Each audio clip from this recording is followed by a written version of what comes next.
So here's a South Florida native and a Miami Columbus grad who's hitting the transfer portal.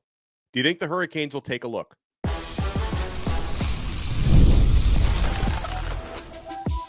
You are Locked On Canes, your daily podcast on the Miami Hurricanes, part of the Locked On Podcast Network, your team every day. Shout out to the everydayers, and thank you so much for making Locked On Canes your first listen and your first watch today. We're available free wherever you get your podcasts. We're free on YouTube. We're part of the Locked On Podcast Network, your team every day. I'm your host, Alex Donno. So, Fernando Mendoza, quarterback of the Cal Golden Bears, he's hitting the transfer portal. As I mentioned at the top, Mendoza is not only a South Florida native, he's a Miami Columbus grad. It's Mario Cristobal's alma mater. Cristobal, I think, went to school with his dad. He knows the family, so there could be connections there. Obviously, Mendoza lit Miami up this year. Several quarterbacks did, though, to be fair. He's considered to be an NFL prospect for the future. Mendoza's heading into his junior year of college, so you certainly have to wonder if Miami's going to take a look. Their approach to transfer portal quarterbacks has been interesting so far, because we noted on yesterday's episode that according to the agent of Darian Mensah, Miami did not reach out to him. Mensah has ended up with Duke, by the way, which I think is a good get for Manny Diaz. We'll see what happens with Fernando Mendoza, but I wanted to bring on our boy Blue, Larry Bluestein, because Blue, I figured, because you know every football player who's ever come out of South Florida. I'm sure you covered Fernando Mendoza at Columbus before he got to Cal. I've watched him at Cal, obviously. I didn't watch him in high school like you did. What are your thoughts? Well, as you said, if Miami needed any, clarification on him, they got it when they were out in Berkeley. He showed what he could do. He threw the ball extremely well. He threw the deep ball. He got chunk yards against them. He's shown, he's a very intelligent kid. But, it comes down at the end of the day, is he a fit for this offense? That's the whole thing. I mean, you've already got somebody who's been waiting in the wings, and you say to yourself, when are we going to give Emory Williams that shot? When we going to give him that, because he'll be the next out of the portal if they don't start, paying attention to him.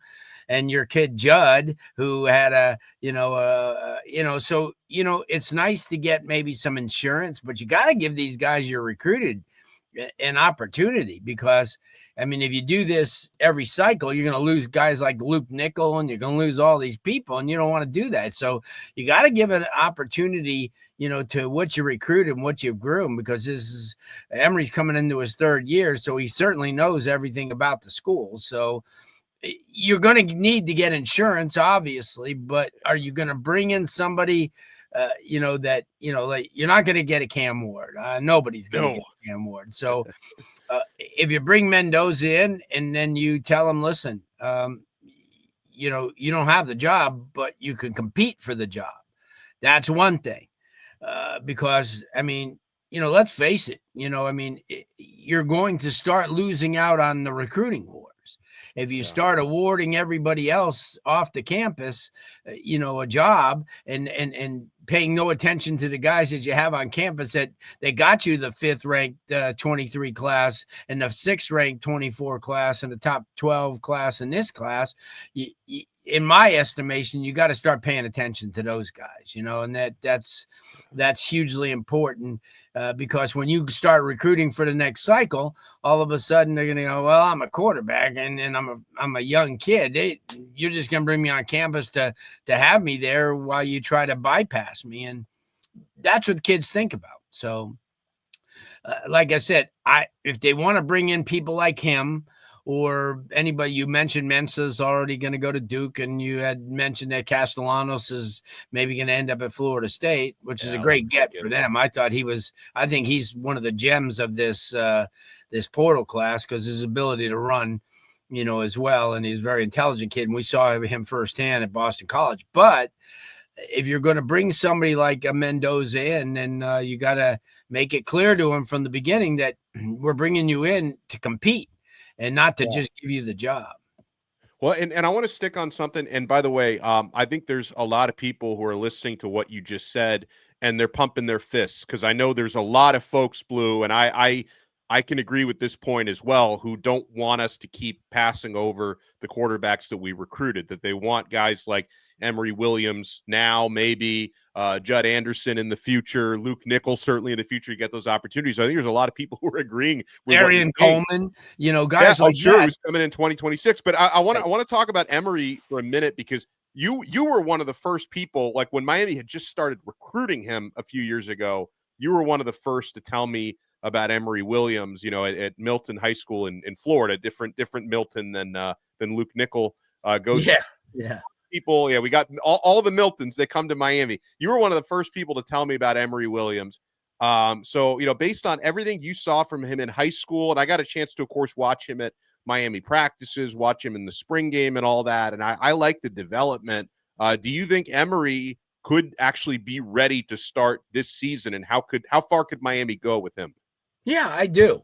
And you know what? The whole thing is I get a chance to talk to a lot of the players who were there, guys that I've covered for a long time, and they'll get me and we'll talk, and I'll ask questions like that, and all of them that I've asked said the kid's a stud. Give him a chance. I mean, he showed last against Florida State before he broke his hand last year that he has that he's going to not hurt you, and that was in his first year. Imagine what he could do now. He's got a year under his belt. He's got bigger and he's faster. And all he needs is an opportunity to play a little bit more. But I think he's, with a solid spring. But I'm saying bring in somebody to push him, because I think that's what's going to bring out the best in them, or the best in the person that they bring in. Like I said, though, I'm not saying not to bring in anybody, because you have to. It's a progression type of thing, especially because everybody else is. But like I said, whoever you bring in, let them know you're competing for the job. This isn't your job. We're not just bringing you and handing it over to you. He said, we have capable quarterback on campus right now, maybe even two with Judd Anderson, that we thought highly enough to bring on, as our, as part of our recruiting classes. And we believe that they're the guys, but we definitely want you to compete, and that's the only thing you could say. I mean, like in Florida State's case with DJU, they just said, hey, you're coming in, you're the quarterback. You can't do that. Cam Ward, you had no choice. I mean, because he showed in the spring. He showed in the spring game 454 yards, and he was ready, and everybody, but that's the whole thing. It's easy for the media or for the .com people to sit there and make judgments, but the real deal is when you ask the players themselves. They see them every day. They see these guys every second. And you know what? I remember when Van Dyke came in at the beginning, and talking to Restrepo, who was his roommate, said, hey, this kid's got an opportunity to be special. And for that year, he was really special. Just things never worked out. But my point is, in this portal culture, you got to bring in kids, because everybody else is too. I mean, you hit and you miss, and they hit big time on Martinez. They hit big time with Brown as a receiver, also obviously with a quarterback. And a couple of linemen, but they didn't really hit on the defensive line that they've spent a lot of money on. I mean, after the Ball State game, they all really disappeared. They made sporadic, plays during the year, but they certainly weren't, 5 sacks in the first 3 game type guys. So yeah, you gotta, and I think what Nick Saban says, Alex, is pretty valid. You can spend all the money on anybody you want, but if they don't work out, that's a thing. You got to be very fortunate. And like I said, you look at a Mendoza, and I've watched him since he was at Berlin Jesuit as a 9th and 10th grader. And I've seen his development, and he's really, I thought, when he came out of high school, he was going to be an Ivy League kid. He's got astronomical grades. So when he ended up at Cal, I said, okay, it's a great academic school, but I never figured he would be the guy. I never figured he would start so soon, and he did. So, you mentioned, there's a lot of intangibles. Being from South Florida, I know the Hispanic community will rally around people like that. They usually do, obviously. And he's from Columbus. We're going to continue our conversation with Larry Bluestein. I love what he's saying about the quarterback room. And guys, you want to keep it locked right here. We're not done yet on this brand new episode of Locked On Canes. We're not done with FanDuel. Folks, get ready to tackle the NFL action with FanDuel, America's #1 sports book, because right now, new customers can bet $5 and get $150 in bonus bets if you win. The FanDuel Sportsbook app gives you everything you need to place live bets on the NFL all in one place. So when you get a hunch in the middle of the game, you can check out the latest stats, view live play-by-play, and so much more right on the same page where you place your bets. Just visit FanDuel.com to join today. You'll get started with that $150 in bonus bets if you win that first $5 bet. That's FanDuel.com. Never waste a hunch and make every moment more with FanDuel, an official sportsbook partner of the NFL. And Blue, I thought Mendoza had pretty darn good year considering Cal's offensive talent is obviously not what Miami's offensive talent is, for example, because I've seen some people just calling Mendoza a game manager. I think he did better than that. I mean, he missed a game this year. He still threw for a little over 3,000 yards, 16 touchdowns, 6 interceptions. He, like you said, he doesn't run the football a whole lot, had 105 rushing yards and 2 touchdowns. He can do some stuff in some short yardage situations. So I think Mendoza can play, but you asked, the multi-million-dollar question, and that's, is he a system fit, number one? And then number two, does he give you a clear upgrade? Because I've been thinking about this and talking about this a lot, Blue. When you're talking about bringing in another quarterback through the portal, you want to make sure you're not running the risk of throwing a hand grenade into your quarterback room. That's the most important thing to me, because I like the play. Unproven, but I like the players Miami has in that room right now. And you also don't want to do that square peg into the round hole like they try to do with Van Dyke. They try to make him fit the system. So, when we saw that, we saw that firsthand, that it really doesn't work out like that. Somebody could have all the talent in the world, but if they don't fit that system, and people could say, oh, well, if you're a really good quarterback, you could adopt. Nah, that's not true. It really isn't. The RPO guys are a whole lot different. And they're groomed like that. Somebody like a Mendoza is going to be a classic drop back guy in the NFL. He's going to be that type of prototype Joe Burrow type of quarterback where he's got the size and he'll sit back there and he doesn't have to do, a lot as far as with his legs, and all he has to do is be able to read defenses. And that's the one thing that he does very well, as he reads defenses, and he's a studier. And like I said, there's a lot to the fact that when you do well in the classroom, that it kind of translates and transfers over to what you do on the athletic field, because football's a thinking man's game, and especially the quarterback position. Yeah, and as far as why he would leave Cal, they're bringing in a new offensive coordinator, Brian Harsin, who's a name he's been around in recent years. He failed spectacularly as the head coach of Auburn, but a lot of people, Auburn is not necessarily the easiest job with the expectations versus reality. But Harsin coming in, Mendoza maybe doesn't know where he stands with the new OC, and then I also, I've talked a lot about Mendoza with Lawrence Ross, who is a Cal super fan, who's become a friend of Locked On Canes and Locked On ACC, and notes that there are some family considerations for Mendoza. Of course, his family lives in South Florida, so and that doesn't necessarily mean he's got to be in Miami, right, Blue? Because Cal is like one of the farthest possible campuses away from South Florida, so him leaving Cal doesn't necessarily mean it's going to be University of Miami, but if he can find a place a little bit closer to home and family, I think that would benefit everybody. So I think those are the reasons why he's decided to leave, even though he's been the starter there in Cal. Well, and then the answer to that, his brother's at Indiana. So that kind of and that's not around the corner either.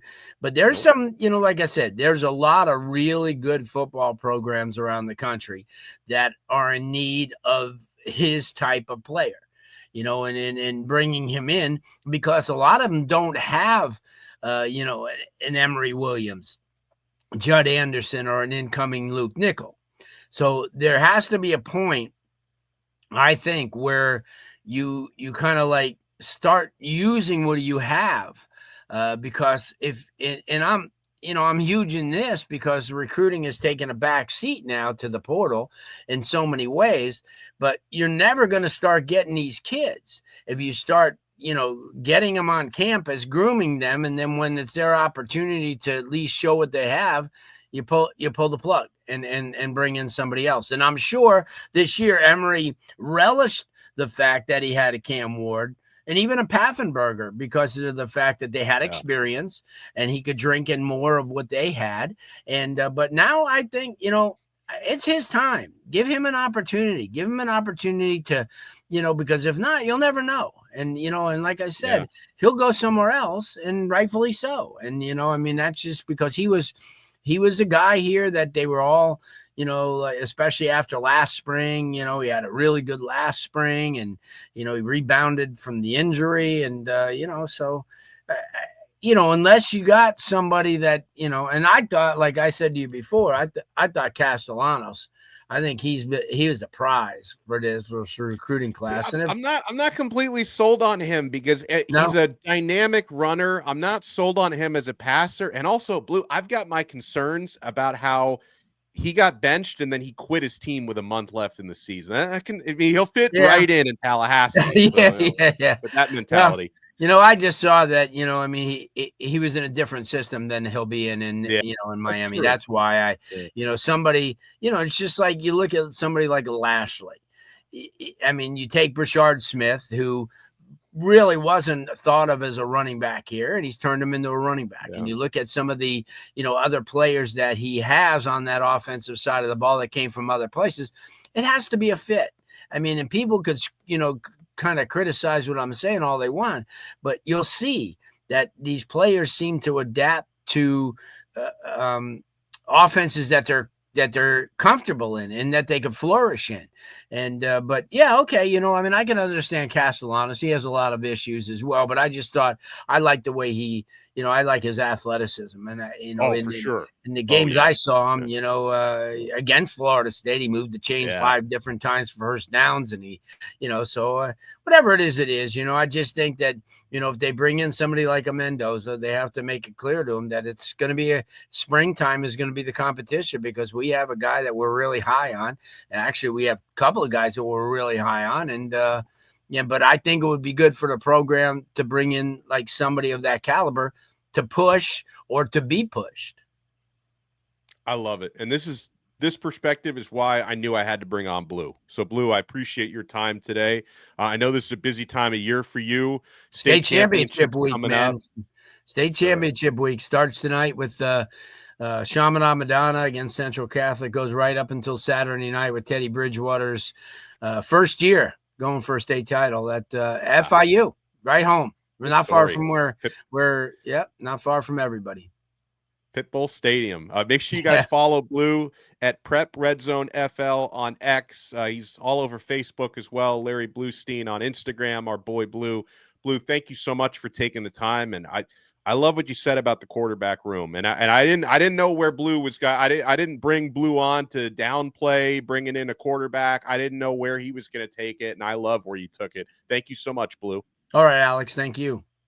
We'll talk to everyone next time on another episode of Locked On Canes. We're part of the awesome Locked On Podcast Network. Your team every day.